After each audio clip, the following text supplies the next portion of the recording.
Coaching carousel going crazy. Amazing Thanksgiving Day games going into Friday with the Bears and the Eagles. The Rams upset yesterday. We'll get to all of it. Along with Michelle Smallman, Chris Canty, Evan Cohen with you. Good morning, everybody. How are we doing? Doing good. Getting ready for the polar vortex that's about to hit New York City. But other than that, didn't even know that was happening. Yeah, that's happening. Yeah, we're about to get a lot of snow. Really? Oh, yeah. When? This week. Tomorrow. Oh, I probably should have been aware of that. Yeah, they were saying, what, 5 to 7 inches maybe? Yeah. Yeah, it's like when? Snow is what coming. time? I just told you when. What do you mean when? No, I literally just told you. Smalls, he asked when. I said Tuesday. You did Am say I it. speaking English? You did say it. Am I speaking English? You asked me when. On my drive in or when I'm already here, I need to know this stuff. Well, sir, I'm not Lee Goldberg. You're not. You look like Lee. I am not. I'm not Ginger Z. I can't give you that hour-to-hour forecast. Here's what's outside your door. Right? It's a fair question. Anyway. It's safe to say you're probably going to need the umbrella. Maybe some snowshoes. That's right. Be prepared. This is going to be a problem. All right. I'm looking at the weather now. It seems like it's not going to happen until after you're here tomorrow. Okay. But be prepared. It's coming. Yeah, well. When is it coming? Nobody Winter knows. is coming. When it's coming, nobody knows, Smalls. Fair question. I'm just saying. It's on Tuesday, but nobody knows. A mystery. Buffalo beats mystery Pittsburgh nor'easter. yesterday in a game where I think Pittsburgh got snowed out basically in the second half. 26-7. They were up 7-0. They left up 26 points unanswered after that. The Steelers are now 6-6. Yeah, but there's a problem because it's remarkable that the fans were going crazy yesterday, booing Tomlin, basically booing everything, and fire Tomlin chants. Good luck on that one, Steelers fans. I'm sure you can get a better coach than Mike Tomlin, first ballot Hall of Famer. Anyway, they were saying fire Tomlin. And then after Aaron Rodgers got knocked around a little bit, and to his credit, he came back in the game and played through the injuries. He called out his wide receivers a little bit post-game. I know what you're trying to ask. When there's film sessions, everybody shows up. And when I check to a route, you do the right route, you know? Like, John and I just were on the same page. I checked to his in-breaker, and he ran an out-breaker. John is a true professional, so I'm sure he's sick about that. But, I threw a ball I thought was going to get hit by the wind, and he was 4 yards over Roman. So, I got to make that throw. They're 6-6. They're not technically in the postseason right now. Rodgers is kind of calling out his wide receivers for not being there on time for meetings. The fans are booing the team. Fire Tomlin. Is this the beginning of the end for both of these parties, Rodgers and Tomlin in Pittsburgh? We watching this end right now? Man, if it does end that way, it's a hell of a resume for Aaron Rodgers at the end of his career. You burn it down with the New York Jets, and then you follow that up by burning it down with the Pittsburgh Steelers. That's a hell of a way to go. Can I add one thing to that? The year after he was there in Green Bay, they did better.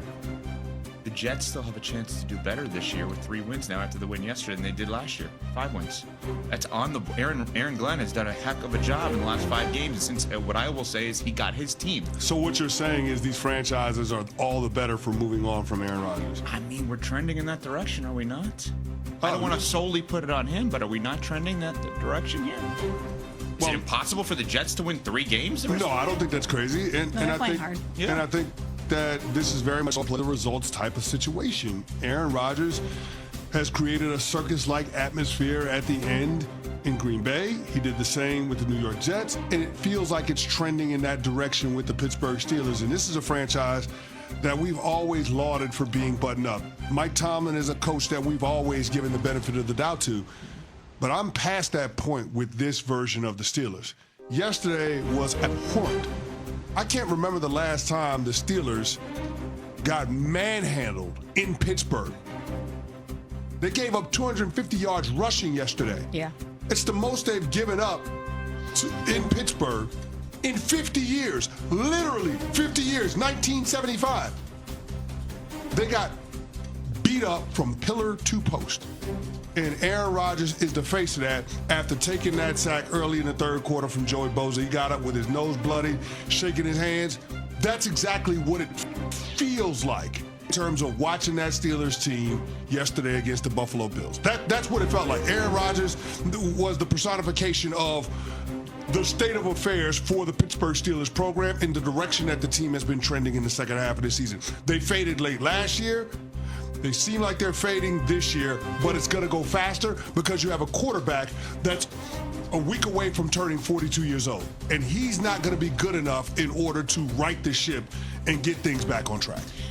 But Aaron Rodgers is the latest face in what has been a continuous problem for the Steelers. And I don't blame their fans for being upset. They always talk about the standard being the standard there. They have not won in a long time. And I mean this with all due respect because you can never take away the resume from Aaron Rodgers. But Steelers fans are probably sick of a consignment quarterback. They're sick of them just shopping around in the offseason, trying to get whoever is available for whatever price, and they don't have the quarterback of the present and of the future. And while it's not good enough right now in Pittsburgh and Mike Tomlin is catching the ire of the fans, this has been a problem for them for some time where they have talent on the team, but they cannot get the quarterback that they can have for a while and grow into. And Aaron Rodgers is the latest instance of that, where they waited all offseason for him. They said they were comfortable going with Mason Rudolph, which no one really believed. They waited for Aaron Rodgers to exhaust every other option before he went there. And it was essentially an arranged marriage at that point. Neither party could go elsewhere. And while it was okay for some time, we're watching it unravel in real time. Yeah, I mean, looking back on it, it's amazing. Like, if all these parties had a do-over, Aaron Rodgers should have gone to Minnesota, right? Like, that would have made more sense for everybody involved. Yeah. And the Steelers, I went nuts at the time. Why, when Matthew Stafford had an inch of a window available to get him, you did not try to get him? Why did you not try to overpay?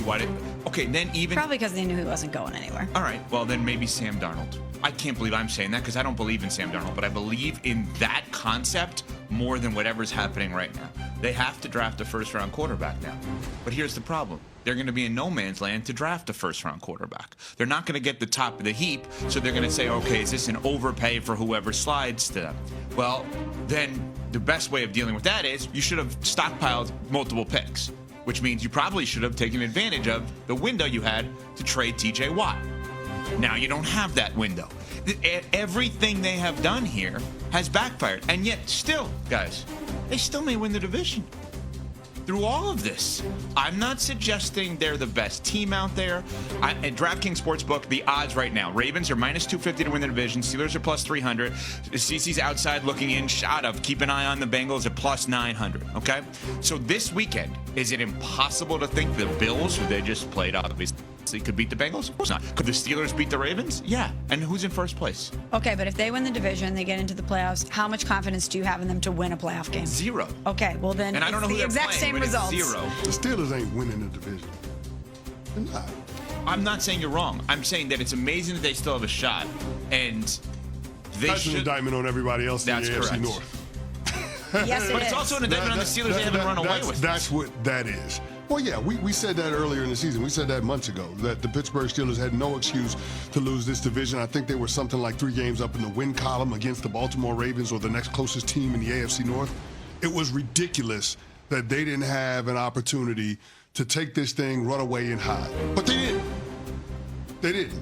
They're an old team, and it feels like they've gotten caught up in this cycle of doing the same thing over and over again, which is relying on a star-studded defense, takeaways, short fields, extra possessions, and the offense just being serviceable enough in order to get to double-digit wins. Well, that ain't going to happen this year.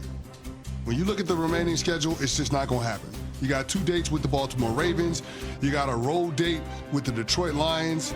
It just doesn't feel like the Pittsburgh Steelers are going to be able to fix all of the things that ail them. It just doesn't feel that way. So I can't believe I'm saying this, but I think the organization and Mike Tomlin need to take a long, hard look and decide whether or not this partnership makes sense into the future. Because if the Pittsburgh Steelers can't do better than what they've done as a franchise when it comes to the quarterback position, then you're going to have one of the most talented coaches of a generation not have a chance to get back to the championship rounds. I'm looking at this thing through a different lens now. before everybody wanted to point the finger at Mike Tomlin and say, oh, it's his fault. And I'm not saying that he's not culpable and that he shouldn't be accountable for the product that we're seeing on the field. But I've graduated to the place now of feeling like the organization is doing a disservice to Mike Tomlin. Yes. That's where I'm at right now with Pittsburgh. At some point, it's got to stop. They've got to figure out how to solidify the most important position in all of team sports with more than just a Band-Aid.